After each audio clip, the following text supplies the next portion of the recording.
जय बोलो देवादिदेव 1008 श्री भगवान महावीर स्वामी की जय जय जय। अहिंसा परमो धर्म की जय जय जय। परम पूज आचार्य गुरुवर श्री विद्यासागर जी महाराज की जय जय जय। आचार्य श्री समय सागर जी महाराज के जय जय जय। परम पूज मनीषी 108 प्रमाण सागर जी महाराज के, मनीषी सन्नान सागर जी महाराज के नमोस्तु गुरुवर, नमोस्तु नमोस्तु। एक बार एक सज्जन ने मुझसे कहा, महाराज बहुत परेशान, मेरा एक ही बच्चा,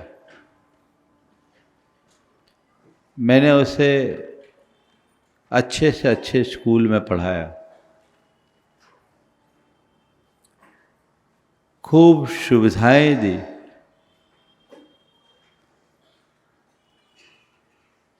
उसे अमेरिका भेज करके पढ़ाया, पढ़ लिख कर आ गया, वो काम तो बहुत अच्छा कर रहा है, पर मेरी बिल्कुल भी नहीं सुनता। मुझे समझ में नहीं आ रहा है कि मुझसे क्या कमी रह गई। मैंने उनसे कहा कि आपने अपने बच्चे को बहुत कुछ दिया है,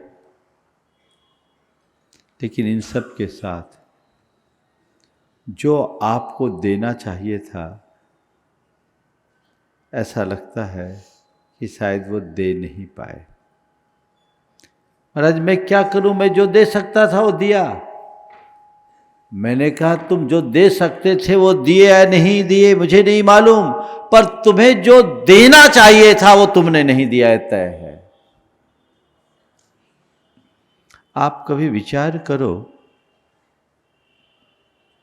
आप अपनी संतान को क्या दे सकते हो, इसका तो आप विचार करते हो, पर अपनी संतान को मुझे क्या देना चाहिए, इसका कभी विचार किया? आप लोग क्या सोचते हो अपने बच्चों के बारे में? अच्छी पढ़ाई, अच्छी नौकरी, अच्छा पैकेज, उसको डिग्री तो मिल जाए, ये तो आप सोचते हो। अच्छा मकान, अच्छा फ्लैट, अच्छा बैंक बैलेंस, अच्छी गाड़ी, अच्छी लग्जरी, सब दे दो,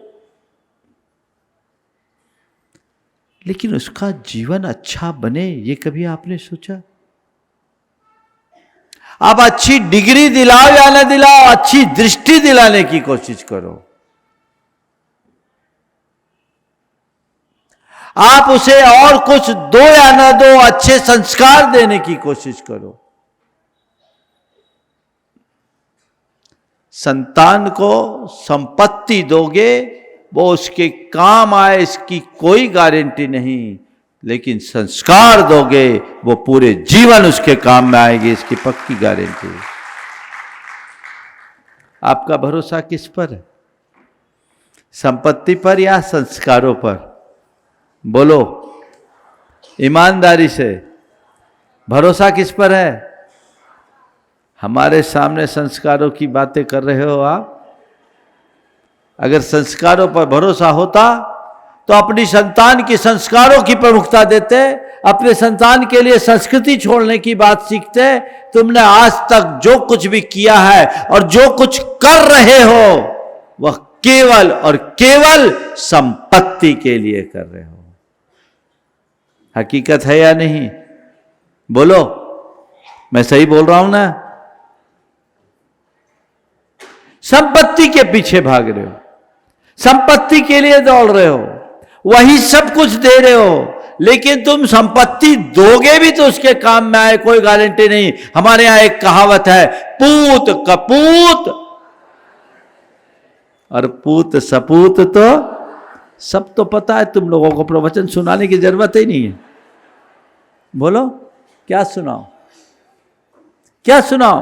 कोई आवश्यकता और अपेक्षा नहीं है। सोच बदलनी चाहिए। हमारी सोच कहां है? हम किस तरफ दौड़ रहे हैं, हमारा दृष्टिकोण क्या है। जब तक हम इस बात पर ध्यान नहीं देंगे तो जीवन आगे कैसे बढ़ेगा। आज का विषय है अपनी भावी पीढ़ी को क्या, विरासत या संस्कार। सच्चे अर्थों में आपकी असली विरासत वो नहीं जो आप छोड़ के जाओगे, आपकी असली विरासत वह है जो आपके संतान में दिखेगी, जिसकी झलक दिखेगी। संस्कारों की विरासत ही जीवन की असली विरासत है। एक व्यक्ति की भावना थी कि मेरा बेटा सोने की थाली में खाए,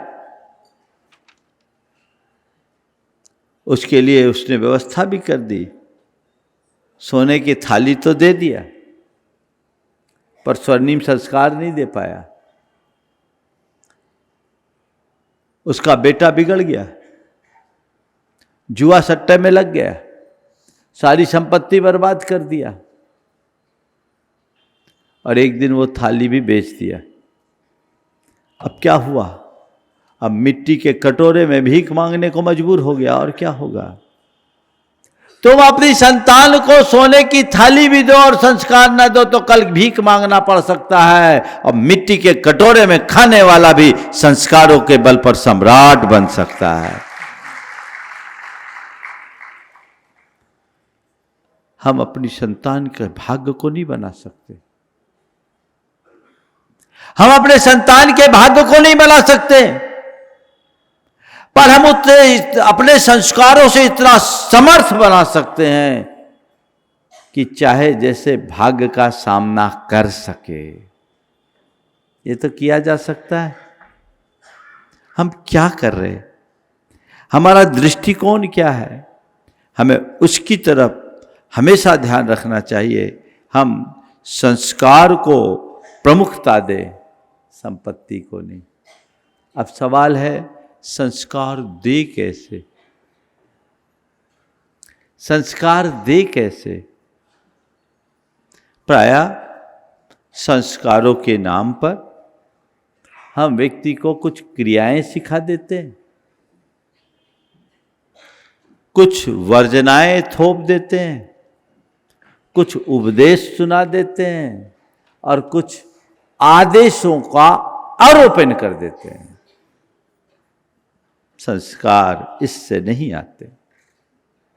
सदैव मैं कहता हूं संस्कार थोपे नहीं जाते, संस्कार जगाए जाते हैं। और आप अपनी संतान को संस्कार देना चाहते हो तो वो आप जो कह करके संस्कार दोगे वो संस्कार उन पर काम नहीं करेगा। जो आपको देखकर वो सीखेगा वही संस्कार उनके काम में आएगा।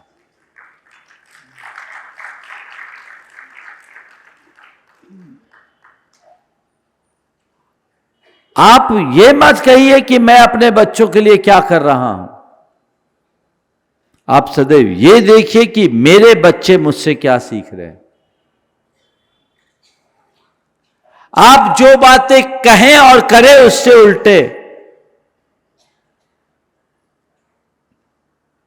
तो बच्चों पर उसका असर नहीं पड़ेगा। पिता अपने बेटे को सीख दे रहा था, बेटा हमेशा सच बोलना चाहिए।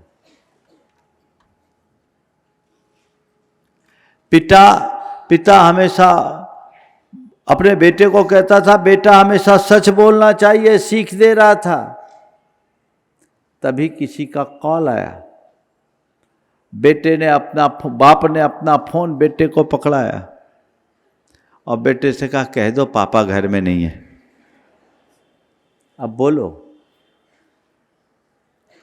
बच्चे हमसे वह नहीं सीखते जो हम कहते हैं, बच्चे हमसे वह सीखते हैं जो हम उनके सामने करते हैं,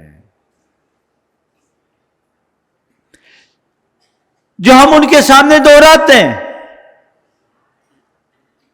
हमें वो दृष्टिकोण अपने भीतर विकसित करना चाहिए। अपने आचरण से संस्कार दे। अक्सर ये सवाल उठता है, महाराज जी नई पीढ़ी सुनती नहीं है, नई पीढ़ी बात नहीं मानती, आप कर क्या रहे? आप देखिए तो उनके लिए कर क्या रहे? मैं अक्सर कहता हूं, नई पीढ़ी को दोष देने की जगह अपने भीतर झांकने की भी तो कोशिश किए होते। हमने उनकी परवरिश कैसी की, हमारे खुद का दृष्टिकोण क्या है, हमारी प्राथमिकताएं क्या है, जब तक इन बातों पर हम गंभीरता से विचार नहीं करेंगे, हम सामने वाले से अपेक्षाएं तो बहुत रखते हैं, लेकिन खुद करते क्या है? मम्मी कह रही है बेटा मोबाइल से दूर रहा करो, मम्मी कह रही है कि बेटा मोबाइल से दूर रहा करो, और बेटा कहता मम्मी आप तो सुबह से व्हाट्सएप पर सुप्रभात भेज रही हो। तो अब ये क्या होगा? अगर हम खुद अपने आचरण में दोहरापन रखेंगे,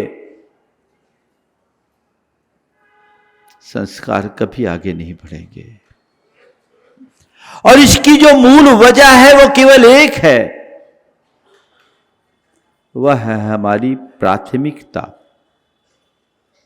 प्राथमिकताएं बदलने से निष्ठा बदल जाती है। अपने मन से पूछो आपकी प्रायोरिटी क्या है? पैसा या पुण्य? बोलो क्या है? थोड़ा जोर से तो बोलो, क्या है? ईमानदारी से बोल रहे हो? ये तो हमें समझाने के लिए कहते हो। पैसा है या पुण्य? फिर से बोलो। सुधर गए? कौन कौन बोल रहे थे कि पुण्य हमारी प्राथमिकता है? थोड़ा हाथ उठाओ। किनकी प्राथमिकता में पुण्य है? एक काम कर लो, पुण्य तुम्हारी प्राथमिकता में है तो अपना सारा पैसा यहां लेके लाके रख दो, सब पुण्य हो जाएगा। और बताऊं, पैसे को पुण्य में बदलने की टेक्निक भी है मेरे पास। बदलना चाहते हो? पैसा पुण्य में बदलता है। आप बदलना चाहते हो? देखो कैसे। पैसा आपके जेब में है। पैसे को हम क्या बोलते हैं? पैसे को क्या बोलते हैं? परिग्रह ना? क्या बोलते हैं? थोड़ा जोर से बोलो, इतने तो पढ़े लिखो। पैसा क्या है? परिग्रह क्या है? बोलो। पैसा क्या है और परिग्रह क्या है? पाप। तो तुम्हारे जेब में क्या रखा है? क्या रखा है? और उस जेब के रुपये की निकाल करके मंदिर के गुल्लक में डालोगे तो क्या होगा? दान। जेब से निकाल करके मंदिर के गुल्लक में डालोगे या किसी के कल्याण के लिए दोगे तो क्या होगा? और दान क्या है? क्या है? क्या है? तो पाप को पुण्य में बदलने की टेक्निक समझ में आ गई कि नहीं आई? बोलो तो जोर से। इतनी बढ़िया टेक्नोलॉजी दे दी तुम्हें, बदल लो सारा पाप पुण्य में। एक कमांड में पाप पुण्य में बदल सकता है। तैयार? तो बोलती बंद हो गई तुम्हारी। हमारी प्रायोरिटी पुण्य है।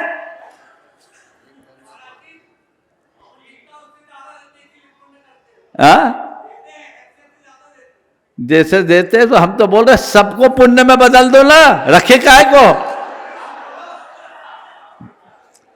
पाप को पुण्य में बदलने की टेक्नोलॉजी तुम्हारे पास है, लेकिन तुम पाप को ही पकड़ने में लगे रहते हो। पुण्य की तरफ दृष्टि कहां? और सच्ची बात बताऊं, तुम तो यही कहोगे महाराज पैसा तो दिखता है, पुण्य दिखाई कहां पड़ता है। मुश्किल यही है। इसने हमारी निष्ठा बदल दी, हमारी कथनी और करनी में परिवर्तन आ गया। हम कहते कुछ और है, करते कुछ और है। बातें आदर्श की करते हैं और आचरण बड़ा ओछा रखते हैं। ऊंची बातों से काम नहीं बनता, अच्छे आचरण से जीवन ऊंचा उठता है। हम अपनी पीढ़ियों को क्या दे रहे हैं विरासत में, हमें यह देखना है। हमने अगर संपत्ति को प्रमुखता दी है तो हमारी संतान भी संपत्ति को ही प्रमुखता देगी। हमने यदि सुविधाओं को प्रमुखता दी है तो हमारी संतान भी सुविधाओं को ही प्रमुखता देगी। हमने हमारे व्यवहार और आचरण में संस्कार होंगे तो उसकी झलक हमारी संतान पर सुनिश्चित रूप से पड़ेंगे। हम क्या कर रहे हैं? सुविधाओं का तो हम बार लगा रहे, हम खूब सुविधाएं दे रहे हैं, लेकिन अपने बच्चों में सही समझ कहां दे पा रहे, उनको समय कितना दे पा रहे? बोलो। आज के समय में लग्जरी बहुत बढ़ गई कि नहीं बढ़ गई? संतान को खूब मजबूत बना रहे आप। मजबूत बना रहे कि कमजोर बना रहे? थोड़ी देर के लिए विचार करो, जब मैं बच्चा था तो मेरी क्या स्थिति थी, आज मेरी संतान है और मैं एक पिता हूं, मेरी क्या स्थिति? समय के अनुरूप परिवर्तन है, उस परिवर्तन को स्वीकार करना चाहिए। लेकिन हमने हमारे लिए थोड़े से कष्टों को सहने का अभ्यास दिया गया, हम मजबूत बने। आप बच्चों को इतने अधिक सुविधाओं से संपन्न कर दिए, बच्चे कमजोर हो गए। हुए कि नहीं हुए? बोलो। और सबसे बड़ी कमी यदि आज के समय में है तो वो समय की कमी है ना? आप कुछ करो, आपके पास समय नहीं। दादा दादी तो अब घर में बचे ही नहीं है, पिताजी अपने दफ्तरों में व्यस्त है, और माँ यदि घर में है तो किटी पार्टियों में मशगूल है, और थोड़ा बहुत समय बचा तो सोशल मीडिया में एक्टिव है। समय कहाँ है? समय कहाँ है? संस्कार कहाँ दे पाएंगे? संस्कार यदि आप अपनी संतान को देना चाहते हैं तो समय देना शुरू कीजिए। समय दे करके ही आप संस्कार दे सकते हैं। सब बिजी। बेटा पढ़ रहा था, उसका एक क्वेश्चन सॉल्व नहीं हो रहा था, वो मम्मी से बोलता, माँ ये बताओ ना ये कैसे करे इसको। बेटा ठहर जा, एक जरूरी मैसेज है पे पोस्ट कर देने दे पहले। वो व्हाट्सएप में लगी। कहाँ जाएंगे आप? बोलो, ये है कि नहीं आपके साथ? आज कहते हैं हमारा बच्चा मोबाइल नहीं छोड़ता। उसमें बच्चे का दोष है कि उसके माँ बाप का दोष है? वो दिन याद करो जब बच्चा रो रहा था, आपने उसको मोबाइल पकड़ा दिया। मोबाइल पकड़ा दिया, अब बच्चों के लिए तो श्रेष्ठ खिलौना हो गया, अब स्क्रीन में उलझ गया। कौन दोषी? बोलो। बच्चों को अगर संस्कार देना चाहते हो तो उसके लिए हमें खुद को तैयार करना पड़ेगा। मेरे संपर्क में एक सज्जन है जो भारत से बाहर रहते, अभी सिंगापुर में रहते हैं, एक दंपति। देखो उन्होंने कितना उत्कृष्ट काम किया। उनका बच्चा 5 साल का बच्चा था, मेरे पास माँ बाप के साथ दर्शन के लिए आए, बहुत धार्मिक और संस्कारी। इसी बीच एक दूसरा बच्चा जो उतना ही 5-6 साल का था, वो अपनी माँ से मोबाइल मांग रहा था, मोबाइल के लिए रो रहा था। मैं देखकर आश्चर्यचकित रह गया।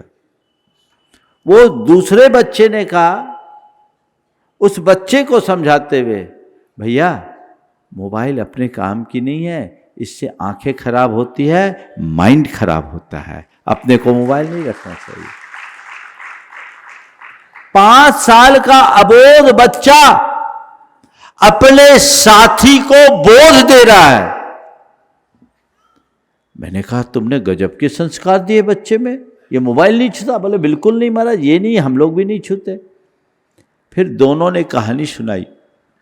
एक मल्टीनेशनल कंपनी में डायरेक्टर की पोस्ट पर काम करने वाले दंपति की बात कर रहा हूँ। दोनों पति पत्नी दोनों काम करते थे। उन्होंने कहा महाराज जैसे ये बच्चा पेट में आया, आपके प्रवचन हम लोग नियमित सुनते हैं, हमने तय किया इसको हमें अच्छे संस्कार देने हैं, तो उसके लिए हमें त्याग करना होगा। हम दोनों ने ये नियम ले लिया कि अब अपने दफ्तर से बाहर इंटरनेट का प्रयोग नहीं करेंगे। दफ्तर से बाहर इंटरनेट का प्रयोग नहीं करेंगे।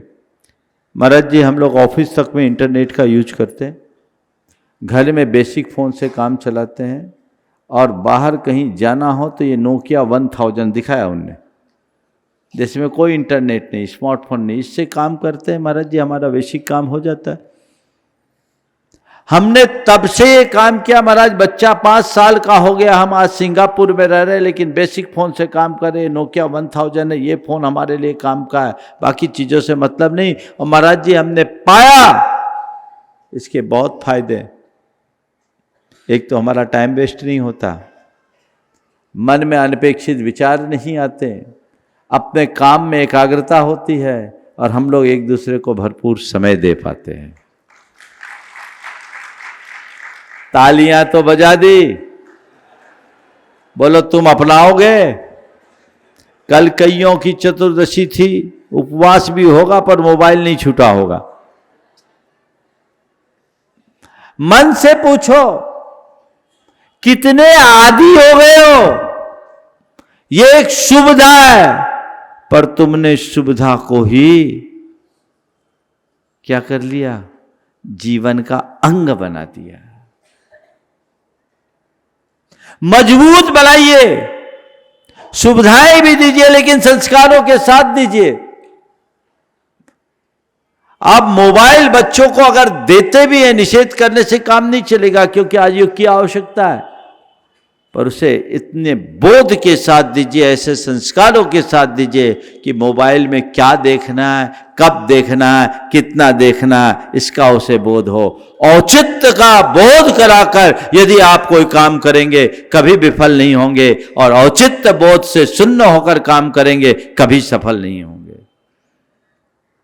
औचित्य का बोध कराइए, आप कर सकते हैं, लेकिन सामने वाले को ना करो और खुद वही काम करो। बाप सिगरेट पी रहा था और बेटे को व्यसन मुक्ति का उपदेश दे रहा था, उससे क्या कहेंगे? बोलो। खुद तो सिगरेट पिए और सामने वाले से व्यसन मुक्ति की बात करे, कतई उचित नहीं होगा। हम संस्कार कहाँ दे पाते हैं? बात तो वहीं अटक जाती है। धर्म की भी बात जब आती है, हम लोग धर्म करते हो, चाहते हैं हमारे बच्चे धर्म करे, धार्मिक बने, सब चाहते, लेकिन एक जमाना था जब हमें जो कह दिया जाता था हम वही करते थे। हमारी आपकी पीढ़ी आदेश का पालन करती थी। आज की पीढ़ी आदेश पे चलने वाली पीढ़ी नहीं है, आज की पीढ़ी तर्क से चलने वाली पीढ़ी है। वो कारण पूछती है कि नहीं, ये करना है, क्यों करना है? हम आपने आज्ञा मान के स्वीकार लिया, उसका असर हमारे जीवन में पड़ा, अच्छा भी पड़ा, बुरा भी पड़ा, जो पड़ा सो पड़ा, वो चल गया, हमने अपना लिया। हमारे माँ बाप ने हमें धार्मिक बनाना चाहा, हमारे अंदर धार्मिकता प्रकट हो गई। पर आज की पीढ़ी को आप धार्मिक बनाना चाहते हो? बनाना चाहते हो कि नहीं चाहते हो? चाहते हो तो क्या करो? धर्म को थोपो मत, उसको तार्किक तरीके से प्रकट कर उसकी प्रासंगिकता को स्थापित करो। बच्चों के दिल दिमाग में बिठाओ कि धर्म के बिना जीवन में कुछ अच्छा है ही नहीं।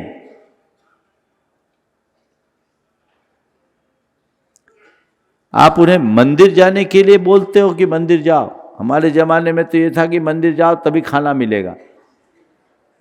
ठीक, तो क्या हुआ, जब तक माँ बाप पर डिपेंड थे तो मंदिर चले गए, खाना नहीं मिलेगा सो मंदिर जाना ही है। लेकिन थोड़े बड़े हुए कि ठीक है तुम खाना मत दो, हम होटल में जाके नाश्ता कर आएंगे, खत्म कहानी। यही हुआ ना। उद्देश्य तो अच्छा था, तरीका अच्छा नहीं था। अगर हमें यह समझाया गया होता कि बेटा मंदिर जाने से मन अच्छा होता है, मंदिर जाओ, भगवान के पास जाकर के अपने जीवन की वास्तविकता को समझने की कोशिश करो, प्रार्थना करो, अपने जीवन को शुभ और मंगल बनाने की, तुम्हारा मन अच्छा होगा। तो हमारा एक जुड़ाव होता, लगता कि हाँ ये मंदिर हमारे लिए बहुत काम की चीज है। हमारी आपकी पीढ़ी में ऐसा हो गया चलेगा, लेकिन आज की जनरेशन ये बातें मानने वाली नहीं है। आप कहो मंदिर जाओ, 8-10 साल की उम्र तक भले चले जाए, 12 साल के बाद तो बच्चे बिल्कुल बाहर हो जाते, होते कि नहीं होते।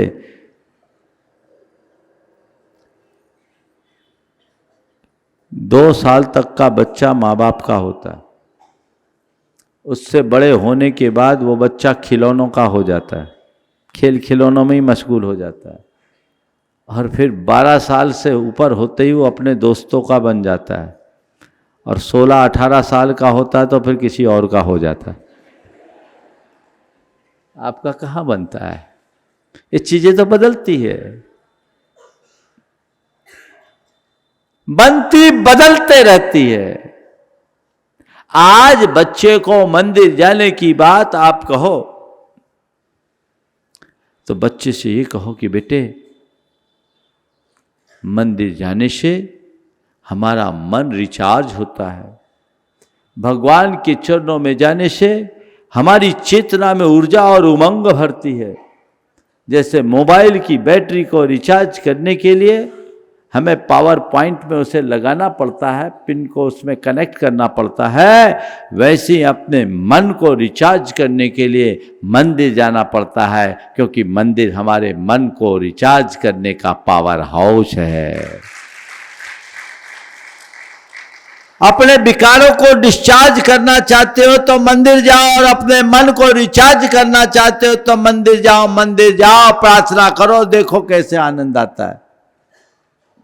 अगर बच्चे कुछ कहे तो उन्हें चुप मत करो, उन्हें समाधान दो, संयुक्त समाधान दो।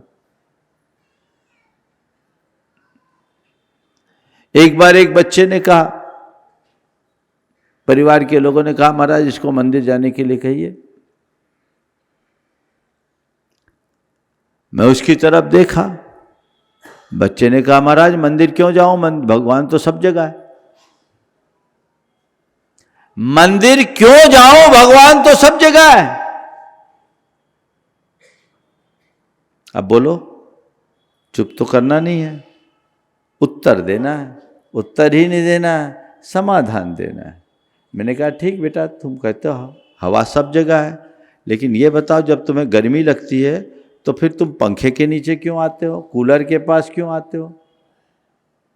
हवा सब जगह है, फिर भी जब तुम्हें गर्मी महसूस होती है तो पंखे के नीचे या कूलर के नीचे क्यों आते हो?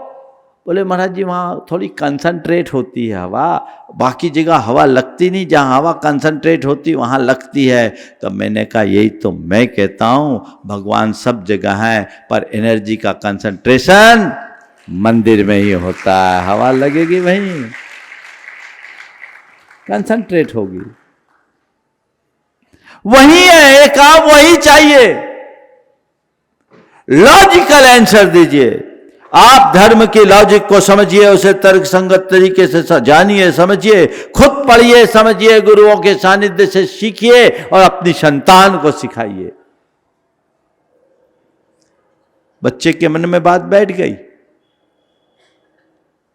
अब वो रोज मंदिर जाने लगा। नहीं, महाराज जी ठीक कहते हैं, संस्कार अच्छे होने चाहिए। जिनके संस्कार पुख्ता होते हैं, जिनके दिमाग में एक बात दिमाग नहीं दिल में बातें बैठ जाती है, वो कभी हटता नहीं। मैं इसी जबलपुर की बात बोल रहा हूं, संस्कार कैसे होते हैं। मैं लाडगंज में था, एक छोटा सा बच्चा था, लगभग 2.5 साल 3 साल का होगा। उसकी जेब में एक चॉकलेट थी। मैंने उससे कहा, बेटा तुम्हारी जेब में क्या है? बोले चॉकलेट है। बोले तुम्हें पता है कि इसमें एग होता है? वो सीधे मेरे कमरे से भाग गया। मुझे लगा कि इस बच्चे को बुरा लग गया, लेकिन थोड़ी देर में वो बच्चा लौट के आ गया। 1 मिनट भी नहीं लगा होगा। मैंने कहा क्यों, कहाँ गए थे? बोले महाराज चॉकलेट को फेंकने गया था। चॉकलेट को फेंकने गया था, उसकी जेब में 5 स्टार था, फेंकने गया था। बोले कहाँ फेंका है? बोले नाली में। बोले क्यों फेंका है? बोले महाराज उसमें एग है। क्यों फेंका है? बोले उसमें एग है। मैंने कहा फेंका क्यों, किसी को दे भी देते। बोले महाराज जी जो एग है उसको हमें खाना भी नहीं, खिलाना भी नहीं। आपके यहाँ का बच्चा था, नाम तो मेरे स्मरण में नहीं है, 1997 की बात है। वो बच्चा तो अब बड़ा हो गया, 32-33 साल का होगा, हो सकता है ब्याह शादी भी हो गए। लेकिन ये संस्कार, मैंने उससे पूछा कि तुमने टॉफी लिया क्यों? बोले महाराज एक अंकल ने दे दिया था, हालांकि मैंने खाया नहीं था। मेरी मम्मा ने मुझे बताया कि बेटे कोई भी चीज़ मुझसे पूछे बिना मत खाना, जिसमें कोई जीव की हत्या होती हो हमें वो काम नहीं करना। महाराज मैं रखा हुआ था, खाया नहीं था, वो अंकल ने दे दिया इसलिए रख लिया था। जो माँ बाप अपने संतान को ऐसे संस्कार देंगे, उस संस्कार संतान के जीवन में कभी भटकाव नहीं हो सकता। कितने लोग हैं जो इन संस्कारों को इतनी प्रमुखता देते हैं। आज बातें संस्कारों की होती है, लेकिन मन संस्कारों के लिए बहुत कम तैयार होता है। प्राथमिकताएं बदल जाती है। मैं आप सबसे यही कहना चाहता हूं कि बच्चों के जीवन में आप क्या कर रहे हैं ये मत देखिए, बच्चे आपसे क्या सीख रहे हैं इसका ख्याल कीजिए। मैं बच्चों के लिए बहुत कुछ कर रहा हूं, करिए, इसका कोई अर्थ नहीं। बच्चे आपसे क्या सीख रहे ये देखना है। संस्कार अंतरंग में हो तो जीवन आगे बढ़ता है, अन्यथा सब कुछ नष्ट भ्रष्ट हो सकता है। संपत्ति को विरासत में दें, संपत्ति बिक सकती है, लेकिन संस्कार विरासत में मिले तो व्यक्ति कभी बिक नहीं पाएगा, जीवन टिका के रखेगा। इस बात को सदैव ध्यान रखें, तब अपने जीवन में आगे बढ़ेंगे, बदलाव आएंगे। मैं आज संस्कारों के लिए आप सबको 4 सूत्र देना चाहता हूं, जो बच्चों के हृदय में भरनी चाहिए, आपके जीवन में भी वो झलकना चाहिए, आपके घर परिवार में वो दिखाई पड़ना चाहिए। सबसे पहली बात है कृतज्ञता, ग्रेटिट्यूड। आपके घर परिवार में ये चीजें होनी चाहिए। आप भगवान के प्रति, गुरु के प्रति, माता पिता के प्रति और अपने जीवन के सहयोगियों के प्रति कृतज्ञता का भाव रखें। आपकी कृतज्ञता देखकर बच्चे खुद कृतज्ञ होंगे। हमें ये जीवन मिला, जीवन की जो व्यवस्थाएं मिली है, इसके पीछे भगवान की कृपा को मानिए, गुरुओं के आशीर्वाद को मानिए, माता पिता का अनुग्रह मानिए, उनके प्रति बहुमान करिए, भगवान के प्रति कृतज्ञ होकर रोज भगवान की सेवा और पूजा करोगे, वंदना करोगे, तुम्हारी संतान भी उसके पीछे लगेगी। गुरुओं के प्रति कृतज्ञता का भाव होगा तो संतान के मन में गुरुओं के प्रति बहुमान जगेगा, और तुम खुद अपने माँ बाप की सेवा करोगे तो तुम्हारी संतान माँ बाप की सेवा कर पाएगी। आप चाहते हो कि मेरा बच्चा मेरे से अनुकूल बना रहे, तो तुम पहले अपने माँ बाप के तो हो जाओ। तुम माँ बाप की सेवा करोगे तो तुम्हारे बच्चे तुमसे सीखेंगे और स्वाभाविक रूप से सेवा करेंगे। कितना करते आप? एक कृतज्ञता के प्रति आपका क्या दृष्टिकोण है? बोलो, है ऐसी परंपरा? माँ बाप उपस्थित है तो आप खुद जाकर के उनके चरण छुइए, रोज उनको प्रणाम कीजिए। भगवान के मंदिर में जाकर के मत्था बाद में टेक लेना, लेकिन जिनने तुम्हें भगवान से मिलने लायक बनाया है उनके चरणों में अपना सिर झुकाने में संकोच क्यों? अगर तुम रोज अपने माँ बाप को प्रणाम करोगे तो कल तुम्हारे बच्चे भी तुम्हें प्रणाम किए बिना नहीं रहेंगे। कितने लोग हैं इस सभा में जो अपने सुबह की शुरुआत माता पिता के प्रत्यक्ष बंधन से करते हैं? मुश्किल से 10-20 हाथ उठ रहे हैं, पीछे तक भी लाएंगे तो 50, हजारों की उपस्थिति में इतने कम। संकोच होता है, शर्म होता है, जबकि हमारी संस्कृति क्या है? मातृदेवो भव, पितृदेवो भव। कृतज्ञता है उनके प्रति। हे पिताजी, आपकी कृपा से आज मैं जो कुछ हूं आपकी कृपा से हूं, आपके आशीर्वाद से। हे मां, मैं और मेरे पास जो कुछ है सब तेरा है। मेरे एक संपर्क में एक सज्जन है, अरबपति आदमी, हीरो के व्यवसायी है, भारत से बाहर रहते हैं। वो हमेशा कहते हैं कि मेरे पास मेरा कुछ नहीं है, ये शरीर मेरे माँ बाप का दिया हुआ है,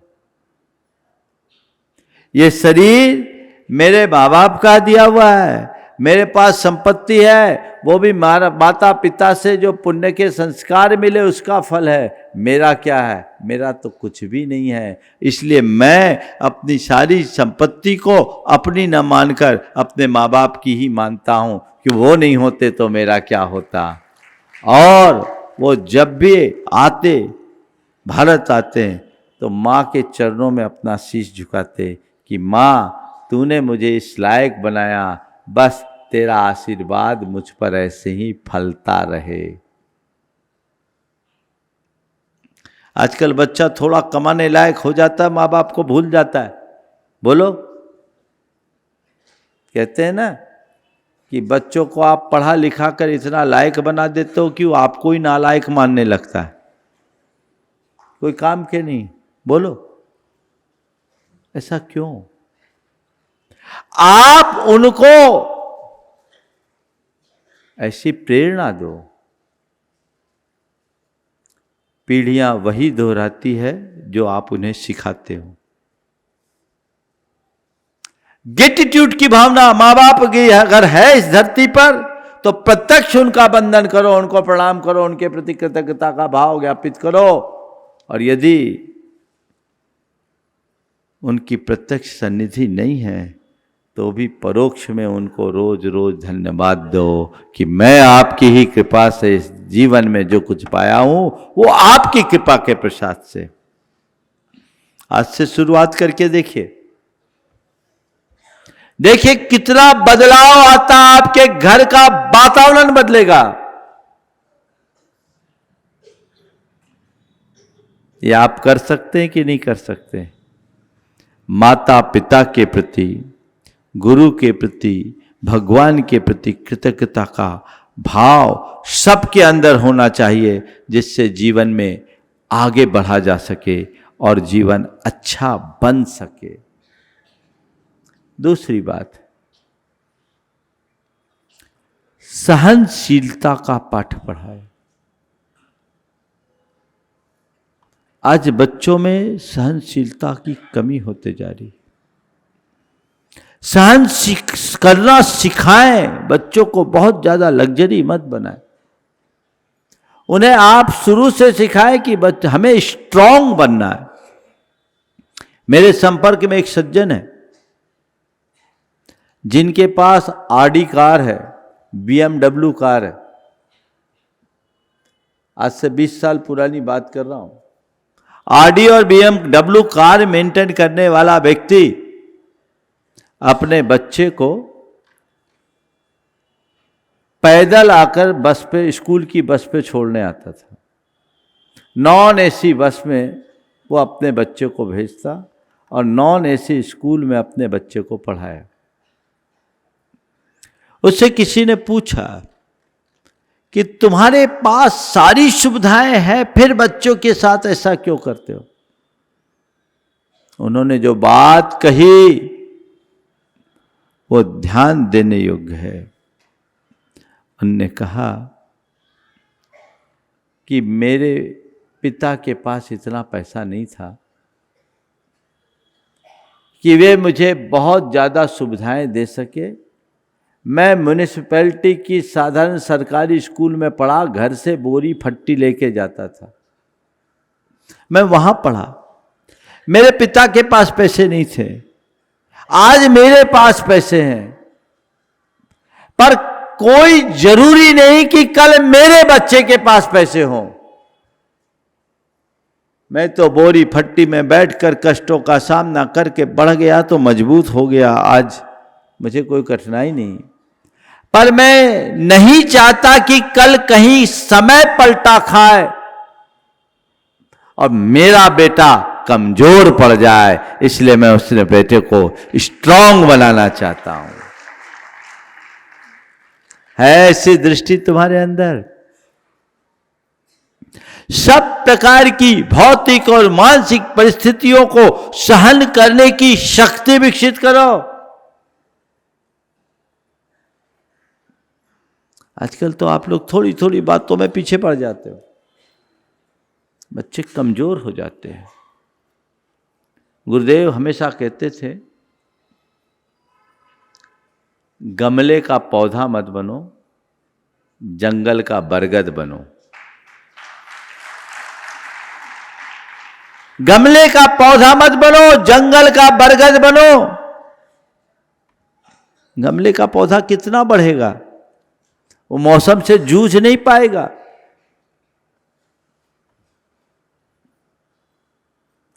बरगद बनने के लिए खुले आसमान के नीचे आना पड़ता है, हवा पानी को झेलना पड़ता है, आंधी तूफान को उसका सामना करना पड़ता है।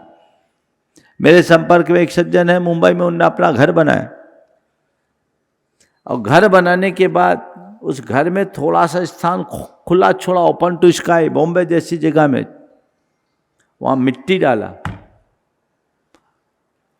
और मिट्टी डाल करके मुझे बताया, बोले महाराज जी मैंने यहाँ मिट्टी थोड़ा सा इसलिए रखा क्या, ताकि हमारे बच्चे मिट्टी में खेल सके और मजबूत बन सके। हम तो मिट्टी में खेले हुए लोग हैं, हमारे बच्चे भी मिट्टी में खेल सके। कितने लोगों का दृष्टिकोण है आजकल की मम्मियाँ, अरे मेरे बच्चे को कुछ हो ना जाए, कुछ हो ना जाए, कुछ हो ना जाए। थोड़े ही थोड़े में परेशान होती कि नहीं होती? बहुत ज्यादा लग्जरी, बहुत ज्यादा कंफर्ट कहीं कमजोर न बनाए। हर मनुष्य को कठिनाइयों का सामना करना चाहिए। अगर आप कठिनाइयों का सामना करेंगे तभी मजबूत बनेंगे। कठिन समय मजबूत मनुष्य को जन्म देता है।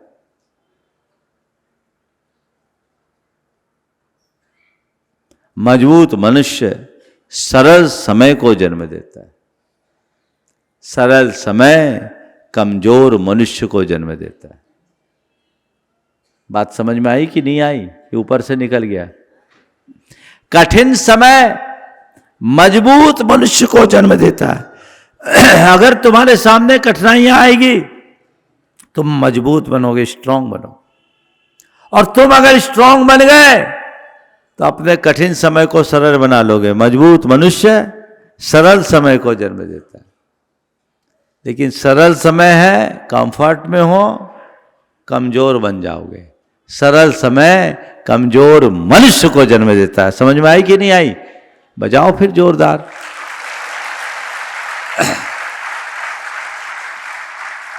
हो तो ये दृष्टिकोण अपने अंदर विकसित करना चाहिए। जब ऐसा दृष्टिकोण हम विकसित करेंगे तभी अपने जीवन में कुछ अच्छा कर पाएंगे। तीसरी बात, करुणा और संवेदना का भाव जगाइए। बच्चों के हृदय में यह बात बिठाइए कि सबकी आत्मा एक समान है। जियो और जीने दो का भाव क्या है? मेरी आत्मा और अन्य प्राणियों की आत्मा में अंतर क्या है? हम किसी भी जीव का घात न करें। किसी जीव के प्राणों का महत्व क्या है? जैसे मेरे प्राण हैं वैसे औरों के प्राण हैं। तार्किक और मनोवैज्ञानिक तरीके से बच्चों के मन मस्तिष्क में ये बातें अंकित करें जिससे कि उनका हृदय संवेदनशील बने। संवेदना व्यक्ति को करुणाशील बनाती है। उससे उसका हृदय दया से भींगता है। वो अहिंसा के पथ पर चलने में समर्थ होता है। आज के दौर में ये संवेदनाएं खत्म होते जा रही, जिसे आपको कूट कूट कर भरने की आवश्यकता है। वो उनके अंतरंग में भरे, जीवन मजबूत होगा। और चौथी बात, बच्चों को अपनी जड़ों से जोड़े रखें, जड़ों को मजबूत करें। उन्हें बताएं मेरा धर्म क्या है, मेरे कुल का गौरव क्या है, मेरे जीवन की मर्यादाएं क्या है, मेरी समाज की गरिमा किसमें है और मेरे राष्ट्र का महत्व क्या है, मेरी संस्कृति का मूल्य क्या है। ये बातें उनके मन मस्तिष्क में गहराई से बिठा दीजिए। ऐसी पीढ़ी कभी विमुख नहीं होगी। उसका भविष्य हमेशा उज्जवल होगा। वो जीवन को आगे बढ़ाने में समर्थ होगा। हमें ये बातें कूट कूट करके भरनी चाहिए। उनसे कहो बेटा धर्म से बिल्कुल दूर मत होना। चक्रवर्ती जैसे वैभवशाली राजा महाराजा भी सब कुछ होने के बाद भी धर्म से जुड़े रहते हैं।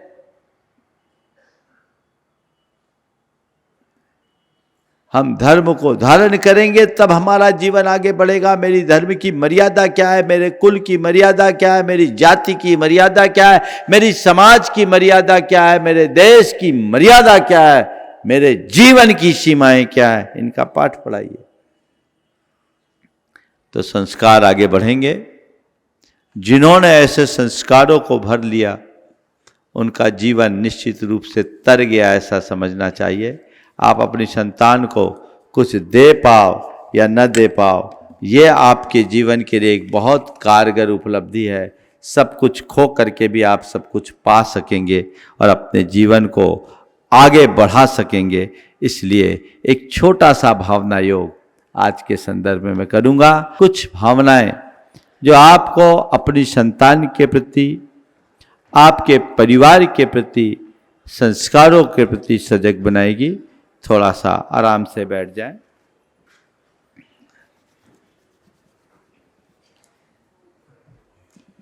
सहज भाव से श्वास ले और श्वास छोड़े।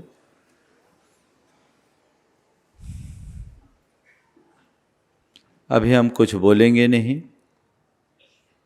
कुछ सुनेंगे नहीं, केवल अनुभव करेंगे। आती जाती सांसों को देखिए।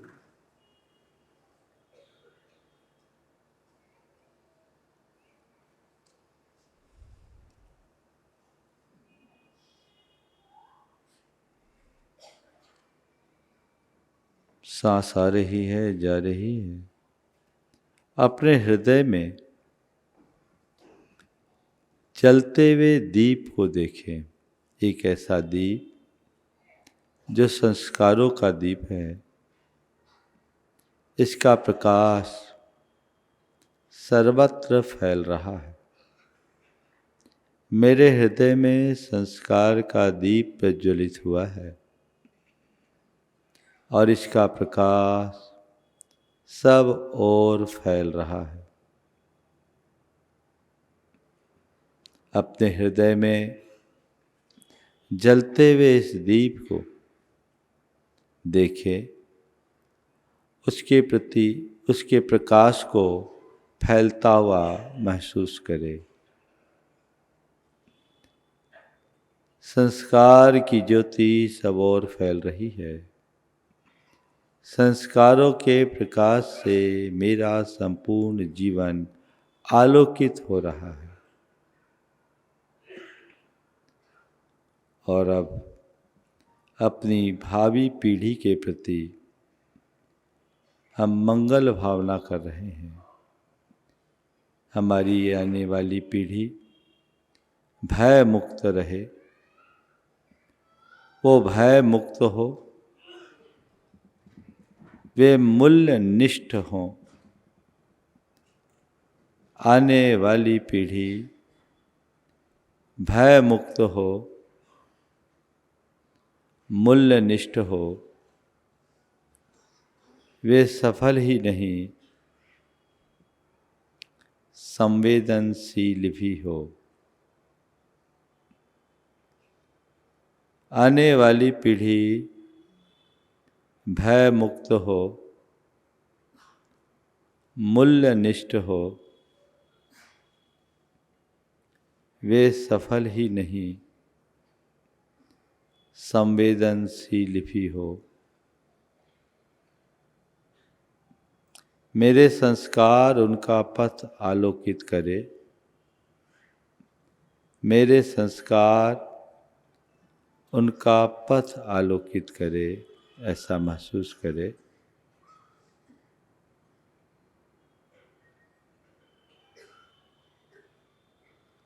मन में एक छोटा सा संकल्प ले,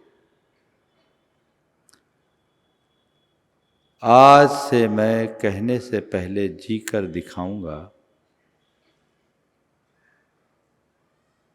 आज से मैं कहने से पहले जी कर दिखाऊंगा। मैं संस्कार शब्दों से नहीं, अपने आचरण से दूंगा। मैं संस्कार शब्दों से नहीं, अपने आचरण से दूंगा।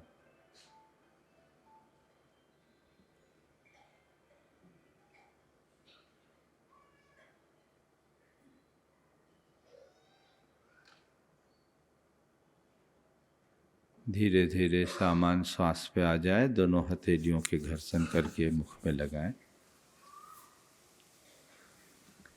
आंखें खोलें।